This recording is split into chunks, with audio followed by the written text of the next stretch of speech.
Pizza Tower is what games are all about.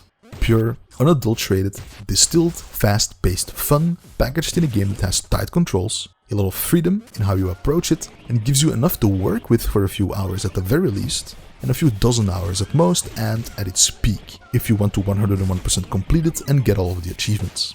It has been called a spiritual successor to the Wario Land series, which I can't personally attest to, as I've never played any of those games, but even a cursory glance at some gameplay on YouTube shows there is clear influence to be found here. But I'm 101% certain that Pizza Tower stands firmly on its own pizza foundations. It has also been said that it was snubbed as winner of the best debut indie game title at the Game Awards last year, as I also mentioned in my video on Cocoon, the winner of that award, but that's something I'll dive deeper into at the end of the video. But to give you a quick and dirty answer, yes, Pizza Tower deserved the win more, in my opinion.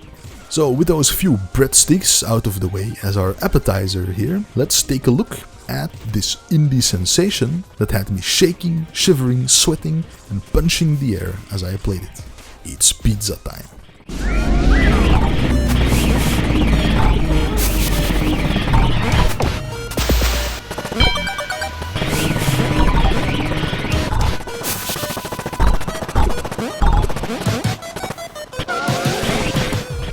As for game premise, we will keep this as short and sweet as the game itself does. You play as Peppino Spaghetti, owner of Peppino Pizza, which isn't doing too hot with Peppino being fairly deep in debt here. To add to his woes, a mysterious tower appears up a cliff nearby, with an even more mysterious floating pizza face taunting him and threatening to destroy this man's whole career.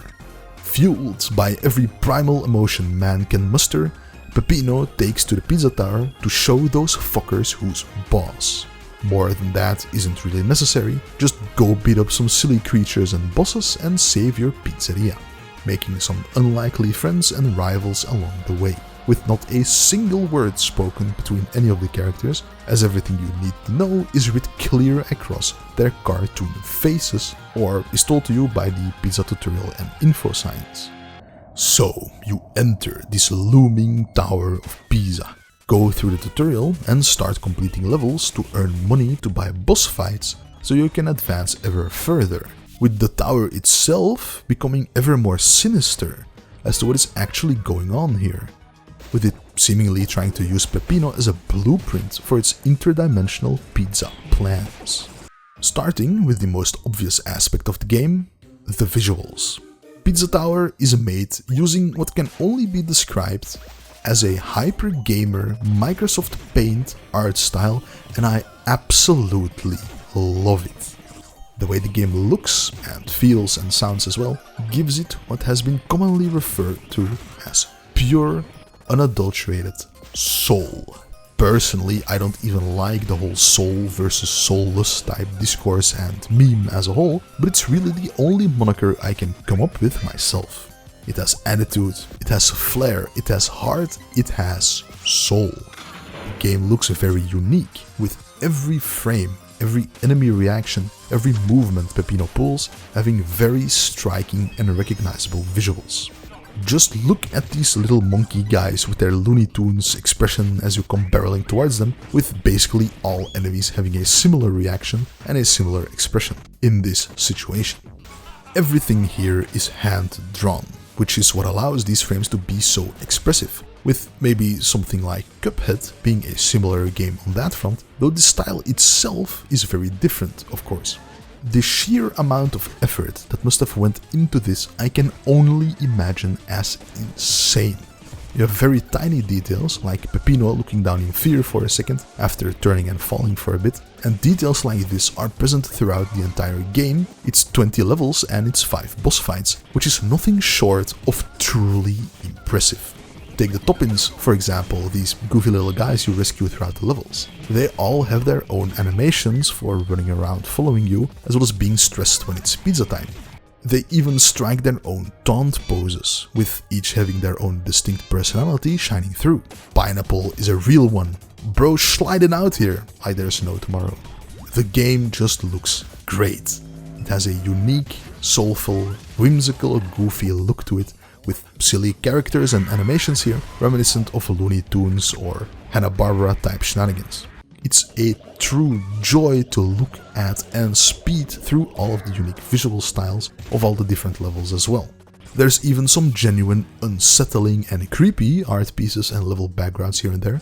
Genuinely just amazing art style across the board. Sound-wise, the game also scores a perfect 3.1415 out of pizza pie. The soundtrack is nothing short of amazing, with the track you'll hear most often, the Pizza Time track, being downright iconic at this point. Every level here has a unique soundtrack, complementing the unique visuals of the level as well as the overall vibe, with the genres of music being as wide as the level themes themselves, ranging from more classic video game music, reminiscent of other games like Spyro or Crash Bandicoot, to Hotline Miami-esque electronic tracks, to rap music and jazz, to downright epic orchestral type pieces. It really has it all. The game has a lot of track variety, and all of them do stand out on their own. The final track, set to the final level, is a medley of essentially all the other tracks of the game, and stuff like that is always beautiful to hear. Very cool music in this very cool game. Sound effects then are also great, with every impact feeling meaty thanks to their sounds, every move you do having its own accompanying sound effect to emphasize it, with the Mach Run being the most ubiquitous one of course. Screams are also a big part of it, with enemies often howling like fucking Tom and Jerry when you're out there pounding them into pizza dough. The sound and music complement the visuals very well here, and definitely enhance the gameplay as a whole. An amazing calzone of visuals and sound here. When it comes to gameplay, there's two large game aspects that interact with each other here: movement and level design. Peppino's movement is very responsive, crisp and reliable, while each level is very unique when it comes to layout, secrets, transformation power-ups, enemy types, level hazards and all of those stoppings. Where the game feels so good to play and reaches its absolute gameplay peak is at the point where you understand what the level asks of you and you can navigate through it smoothly with the movement it provides. Kinda like learning to drive a race car first, then mastering different tracks, with you sometimes switching to a motorcycle or rocket for a few seconds. The game as a whole consists of 20 levels and 5 boss fights, with the final boss fight and level being intertwined. These levels generally last somewhere around 10 minutes if you're not rushing or bumbling through them, with the earlier ones generally being shorter and the latter ones being longer. This might not sound like a whole lot, but the clue is that the game doesn't overstay its welcome, with every level being as unique as it is, with its own mechanics, hazards and enemies that generally don't reappear in other levels. It makes every level stand out on its own. Take away 4 levels and the game might not have had enough pepperoni on its pizza. Add 4 levels instead and it might have had too many jalapenos instead. I think what is here is a near perfect balance of innovating just enough in each level, not even just on the gameplay side but also the visuals, music and overall theme, without it being too overwhelming either.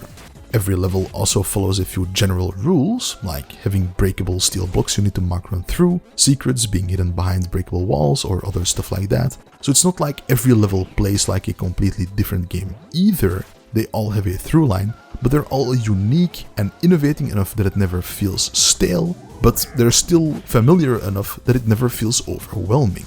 Peppino's base moveset is also advanced enough that it doesn't become boring using it going through all of these levels.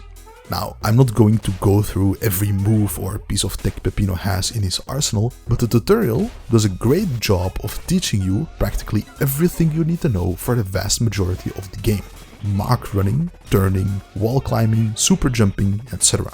Understanding how to keep up your momentum is probably the single most important feat you need to achieve, which is essentially what the whole game is about anyways.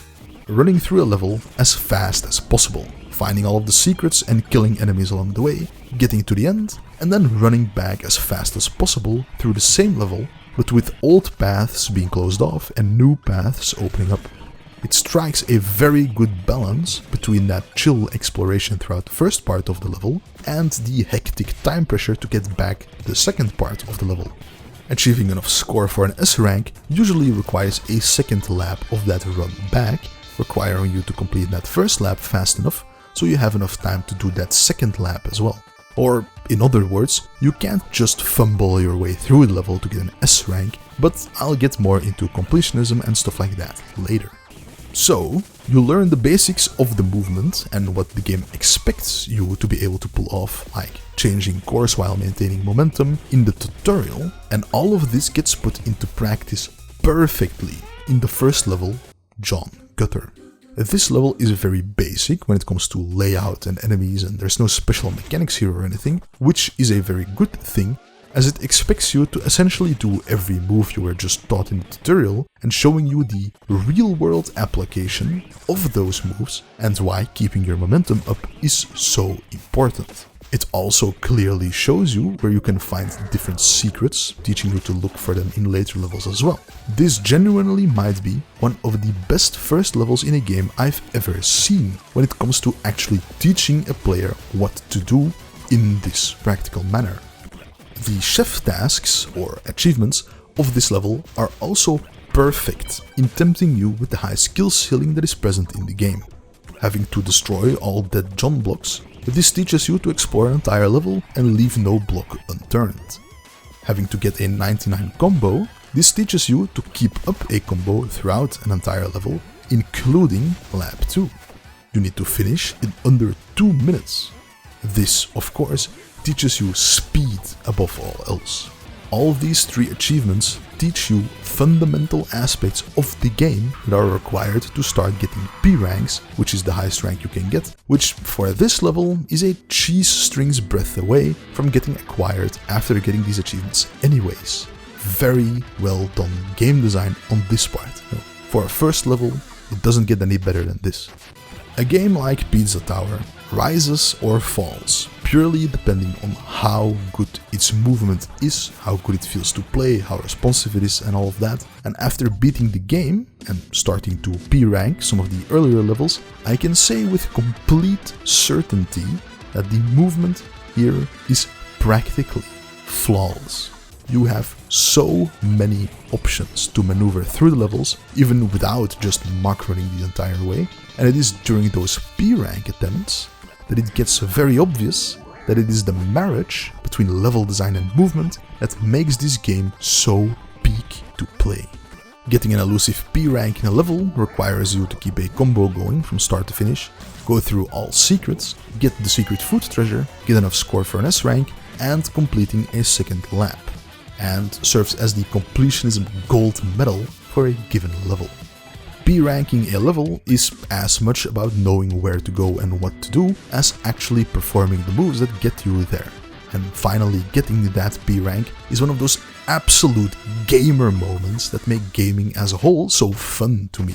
Just this feeling of accomplishment is absolutely great. All of this also gets accentuated beautifully with the myriad of very situational animations and moves you have. Like, you can suplex an enemy, for example, or parry them with a gamer pose, or see Peppino's bald head shine as he head bashes an enemy into the Stone Age, or see him go absolute apeshit at the final stretch, going super max speeds. Another layer of toppings on top of just the level designs and base moveset is of course the transformations and hazards. Stuff like the knight armor in Pizzascape, limiting your movement extremely, but allowing you to barrel through enemies and, most importantly, stupid rats, which is the focus for most of these transformations, to get through otherwise impenetrable obstacles. Whether it's Pizza Box Peppino, Cheeseball Peppino, Ghost Peppino, Spice Peppino, Gustavo and Brick, or Mort the Chicken, or anything else, these transformations alter what moves you have and what parts of the level you can go through. These parts of the levels are built around that fact, of course, but it does require a brainwave shift, so to speak, which can throw you for a loop if you're halfway through your second lap with 20 seconds left on the clock and having to go through a section as Gustavo and Brick, for example. In general, the game feels very good to play. and has quite the high skill ceiling to reach if you want to P-rank every level or do a sub 4-hour perfect speedrun of the game, if you're that insane, of course. So, as we go through these different levels with their own vibes, mechanics, characters and all of that stuff, climbing the pizza tower, things get overall harder and spookier, but also funnier. There are tons of little details to the characters, the enemies, the backgrounds, the environments, and it's all very absurdist in style, which is great. It fits perfectly. And with the final boss fight, I finally realized what it was, even though I've mentioned it in this video before. It's Looney Tunes. Pizza Tower is essentially a Looney Tunes platform racing score attacker, and it's absolutely amazing. The final boss and subsequent final level is an amazing send-off to the game as a whole, which then also unlocks the Noise, a fairly recent addition of a New Game Plus type deal, with the Noise as a new playable character to go through the game again with a different moveset, and then trying to P-rank everything again if you're feeling up to it, of course. All in all, Pizza Tower plays amazingly well and is a ton of fun to go through, as well as providing a real challenge if that's something you're looking for as well. Just going through every level, killing every boss and finishing the game at around 70% completion myself, I clocked in my pizza timer at about 7 hours. This is pretty decent, and it's probably a bit on the lengthy side as well, probably explained by me sucking ass from time to time and failing a few levels here and there. However, that's without replaying any completed levels, with replaying and mastering those levels and getting those higher scores and rankings and those chef tasks essentially being what the game is really about. When it comes to completionism overall then, there's a few boxes to tick off to get to that 101% completion rate. Every level has 5 top-ins to free. You need most of those to unlock the boss gates to progress through the game, but you don't need all of them, so getting all of those in every level is one of those boxes to tick. Then, every level has 3 secrets to complete, which are little mini challenges in each level that are hidden behind an eye portal that itself is often hidden quite well. Another box to tick. Then there's the treasure, which you get by finding Jerome the janitor in the level and then taking him to the treasure door, both of those also being hidden most of the time. Both secrets and treasures are often only accessible during pizza time, which makes it a challenge to get through all of these in time without losing your combo when you're trying a P rank, though thankfully the pizza timer itself stops while within a secret. All of this makes completing everything in a level a fun challenge, and I really liked the way this type of completionism got implemented. Each level also has chef tasks to complete, asking you to do or don't do specific things during the level, like not getting hit by a level hazard or parry killing specific enemies within the level. These are also individual Steam achievements, with 3 of these per level. Some of these are very easy and you'll get them without even knowing they were there, while some of them are very challenging, requiring multiple attempts to get them. Then, after all of those boxes are ticked, there's the level ranking. The best normal rank is S rank, which just needs you to get enough score to reach that level. I didn't get a single S rank on any first level completion, which makes sense, and these S ranks are easier to get after that first run through a level, as you can then do a second lap, which gives you a lot more score. Then, the final challenge, the P rank. This makes me pee my pants. To recap, P rank requires you to get all secrets and treasure, all while never finishing your combo the moment you start it at the very start of the level, keeping that combo up throughout the entire level, and completing a second lap while still getting enough score for an S rank. The P stands for pizza, fittingly. That's what you need to do to get full completionism here. Complete and utter mastery of the game and all levels and bosses, with each boss itself having a no-hit kill achievement as well. An insane task. It will surely make you feel like Peppino himself in the end. So far I managed to P-rank the entire first floor, just to dip my toes in those perfectionist waters, and god damn, it ain't easy being this cheesy. Same goes for those chef tasks in each level, by the way, as they can get ruined quite easily by making a single slip-up. just like a P rank attempt.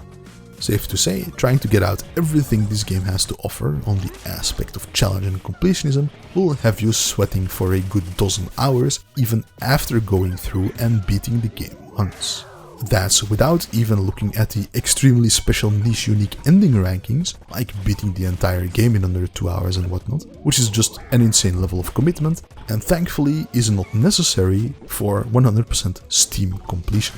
Still, even then, P ranking a level doesn't require any inhuman level of precision or consistency. You are still allowed to make mistakes. Minor ones, but still allowed. Getting hit once doesn't completely reset your combo instantly, it just makes your combo timer tick down a bit more, which is an easy mistake to recover from by just killing that enemy or picking up some score items. You don't have to kill every enemy, except for that achievement in John Gutter, or pick up every score item, and for an S rank you don't even need to find all secrets in a level either. You're still required to be smooth about it though.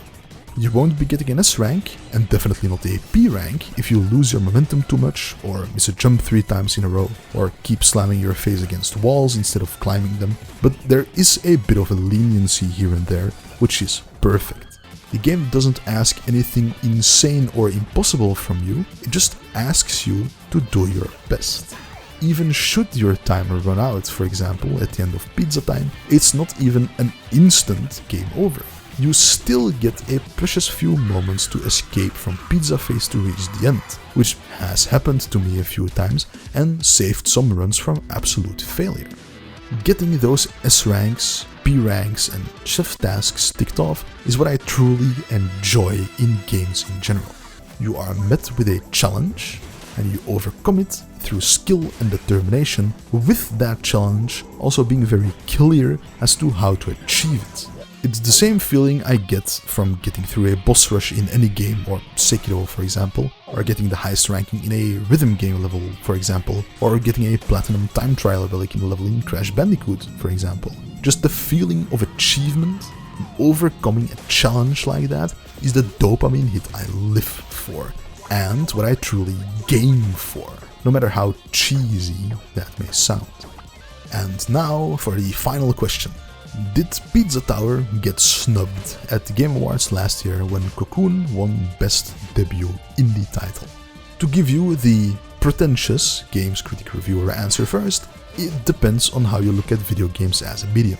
Personally, I think you can divide games largely into two camps based on what the game is made for to achieve.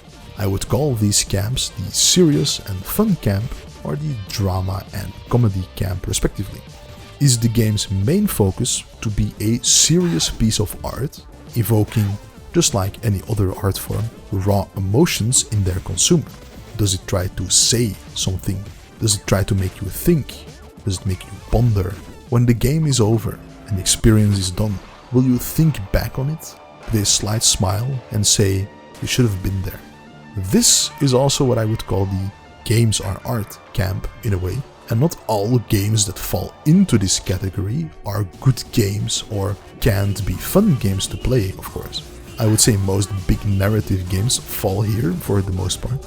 I Wanna Hug That Gator, Telltale's The Walking Dead, Undertale, as well as more experimental or abstract games that don't need a focus on story or clear narrative per se, like Outer Wilds, and most relevant here perhaps, Inside and Cocoon.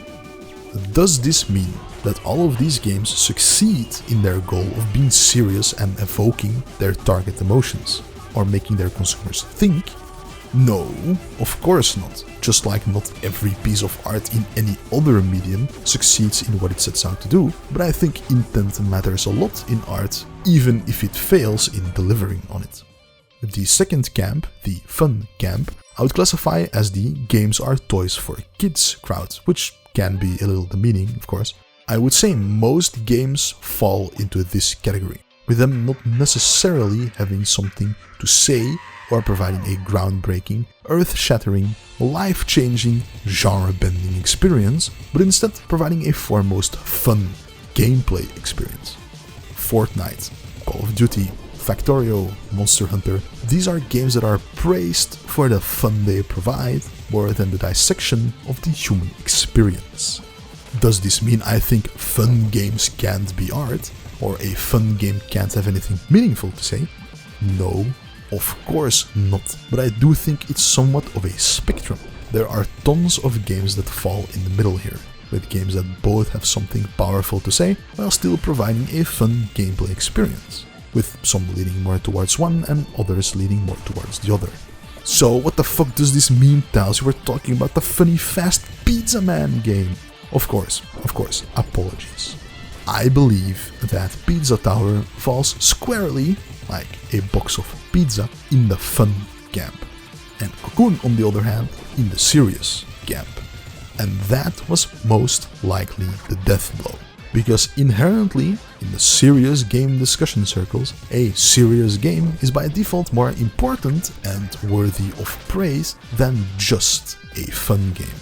Depending on how you value video games for yourself or as a critic, one camp will usually be more impactful on your opinion than the other. And I think that the general consensus among serious game critics and pretentious games journalists is that the drama camp here outweighs the comedy camp when it comes to evaluating what games deserve which awards. This is why there are different types of awards in the first place, of course, with the game that would win Best Esports title more than likely not even getting nominated for Best Narrative.